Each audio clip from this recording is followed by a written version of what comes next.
गुज़िश्ता रोज़ पाकिस्तान तहरीक इंसाफ के रहनुमा जुल्फ़ी बुखारी के ज़रिए साबिक़ वज़ीर आज़म इमरान खान का एक बयान सामने आया है जिसमें उन्होंने इल्ज़ाम आयद किया है कि 9 मई से मुताल्लिक फुटेज विदहोल्ड की जा रही है। इस मामले पर बात करने के लिए और ओवरऑल मुल्क की सियासी सूरत हाल पर बात करने के लिए मेरे साथ इस वक्त leader of opposition Umar Ayub Khan साहब मौजूद हैं। गुज़िश्ता रोज़ जुल्फ़ी बुखारी के ज़रिए इमरान खान का एक बयान सामने आया है जिसमें उन्होंने कहा है कि DGISPR is with holding footage regarding May 9 incidents.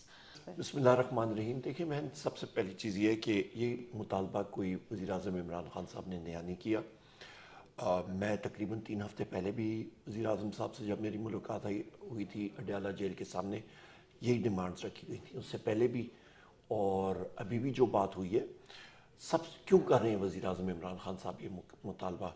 सिर्फ 9 मई नहीं, 16 मार्च की जो जुडिशल कॉम्प्लेक्स में भी हुआ था सिलसिला, सोची समझी साजिश थी। CCTV फुटेज जब सामने आएगी तो दूध का दूध और पानी का पानी होगा। पता लगेगा कि ये एक प्री प्लान्ड ऑपरेशन था, ये एक फॉल्स फ्लैग ऑपरेशन था और जो लोग इसमें मुलव्वस हैं उनके चेहरे जो हैं वो सामने आ जाएंगे और बेनकाब हो जाएंगे। तो अगर इन अफराद का PTI से ताल्लुक साबित होता है तो क्या आप माफ़ी मांगेंगे? माफ़ी सबसे पहले हम लोग वज़ीर आज़म साहब ने बात कर दी है कि उनको मैं पार्टी से बाहर निकालूंगा। सबसे पहली बात ये हमें मालूम है, सबसे पहली चीज़ ये हमें पता है कि वो लोग जो थे वो PTI का बंदा ऐसे क्यों करे, क्योंकि हम तो पुरअमन लोग हैं, हमारे पार्टी के पुरअमन लोग हैं। सर लेट्स से अगर कसूरवार पाए जाते हैं जिनका ताल्लुक PTI से सामने आता है तो इस सिचुएशन में क्या PTI जो है वो माफ़ी मांगेगी? नहीं, माफ़ी की बात ये ना जी बहन, कि सबसे पहली बात ये है कि हम लोग कहते हैं पहले CCTV फुटेज लाएं। मैं अगर भी लगा रही हूँ सवाल में, अगर हमें पता है, हम लोग यही बात कर रहे हैं कि आप CCTV फुटेज सामने लाएं तो आपको पता लग जाएगा। अच्छा, बड़ी अच्छी बात है जी। तो सबसे पहले तो मैं ये बात करूंगा कि कोई किसी ने कुछ करना हो, आपने ऑपरेशन प्लान करना हो, किसी को मतलब उसको मुलज़म ठहराना हो, तो आप क्या करते हैं? आप वो स्टेज करते हैं, एक इनकाउंटर स्टेज होता है, तो उसके गले में वो सारी चीज़ें लगा दें और कह दें जी ये बंदे उसके थे। ये तो एक वो होता है। आप मुझे बताएं, कोई बंदा कोई इस तरह की चीज़ करेगा तो वो ये चीज़ें करेगा? नंबर एक। नंबर दो, अहम बात यह है कि मुस्लिम लीग नून वाले यहाँ बात करते हैं तो उनसे तो पूछा जाए, जनाब आप पहले सुप्रीम कोर्ट में जो आपकी हरकत थी, आपने जो स्टॉर्म किया था सुप्रीम कोर्ट, वो क्या था? ठीक है ना? तो ये तो रिजेक्ट करते हैं हम लोग इस चीज़ को। अच्छा, ये बताइएगा कि महमूद खान अचकज़ई साहब को मैंडेट दिया गया है अपोजिशन इत्तेहाद की जानिब से, तो क्या मौजूदा सूरत हाल में PTI, पीपल्स पार्टी, PMLN और MQM के साथ बैठने के लिए तैयार है?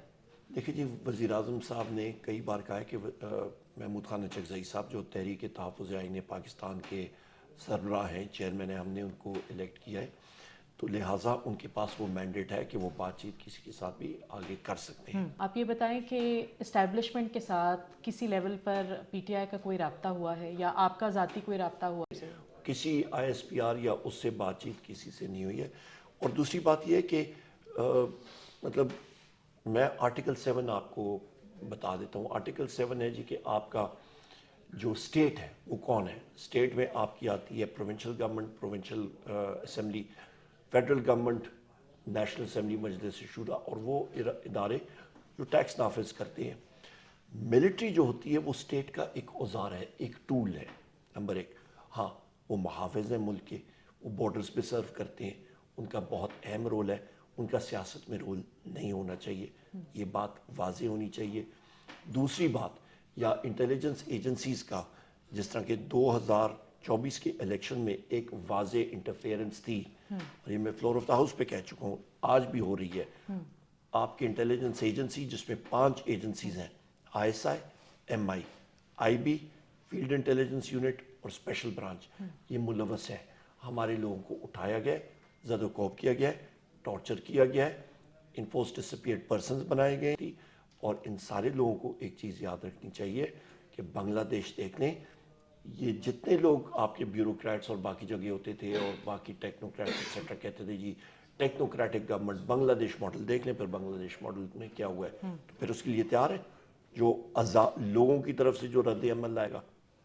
अच्छा, ये बताइएगा कि आपने कहा है कि इस्टेब्लिशमेंट और ये तमाम जो है इदारे ये मुलव्विस रहे हैं, लेकिन आप ही की जमात के कुछ रहनुमा گزشتہ دنوں یہ بیان دیتے ہوئے نظر آئے کہ پولیٹیکل پارٹیز کی وہ سٹینڈنگ نہیں ہے ہمارے ملک میں جو اسٹیبلشمنٹ کی بظاہر نظر آتی ہے. تو اس بیان کو آپ اس کی تائید کرتے ہیں یا اس کو دیکھیں جی جو فیکٹس آف اور مذاکرات بھی اسی وجہ سے ان سے ہونے چاہیے؟ جی دیکھیں سب سے پہلی بات یہ ہے کہ فیکٹس آف دا کیس کیا ہے. ہم لوگ کیا چیز چاہتے ہیں ملک میں کہ جو وزیر اعظم صاحب کہتے ہیں اور جس وزیر اعظم عمران خان صاحب کی میں بات کر رہا ہوں کہ اس وقت فوج میں اور عوام میں جو خلیج یا کوئی ڈال رہا ہے وہ مسلم لیگ نون اور پیپلز پارٹی ہے. یہ بات فیکٹ ہے کیونکہ یہ اس کے بینیفیشری اور اس پہ ایم کیو ایم ہے. یہ لوگ اس لیے کیونکہ وہ اس سے مستفید ہو رہے ہیں. اچھا، حالیہ دنوں چیف جسٹس اور آرمی چیف کے ایکسٹینشن سے متعلق باتیں جو ہیں وہ چل رہی ہیں، تو اگر یہ معاملہ زیر غور آتا ہے تو کیا پی ٹی آئی اسے قبول کرے گی اگر توسیع دیا جانے کا فیصلہ کیا سی جے کا تو ابھی آ رہا ہے. سی جے کو نہیں لینی چاہیے ایکسٹینشن. آرمی کی چیف کا بعد میں ہے. جب ٹائم آئے گا سارے لوگ جو ملکی حالات ہوں گے اس وقت دیکھی جائے گی. ابھی تک ٹائم ہے پر سی جے کا تو ابھی آنا چاہیے. سی جے کیوں ایکسٹینشن لے؟ ایک چیز آپ کے پاس سیٹلڈ لا ہے، سیٹلڈ ایک چیز ہے، تو اس کے مطابق ان کو جس وقت ان کا ٹائم پورا ہو جاتا ہے ان کو گھر جانا چاہیے اور دوسرے صاحب آنے چاہیے. اور آرمی چیف کے ایکسٹینشن پر آپ کی ذاتی رائے کیا ہے؟ ملنی چاہیے؟ جس وقت آئے گا ٹائم دیکھے جائیں گے. اس میں ملک کے حالات دیکھیں گے اور جو رول آف لا پرسنل چیزوں کو سائڈ پہ رکھیں. جو آئین اور قانون کہتا ہے وہ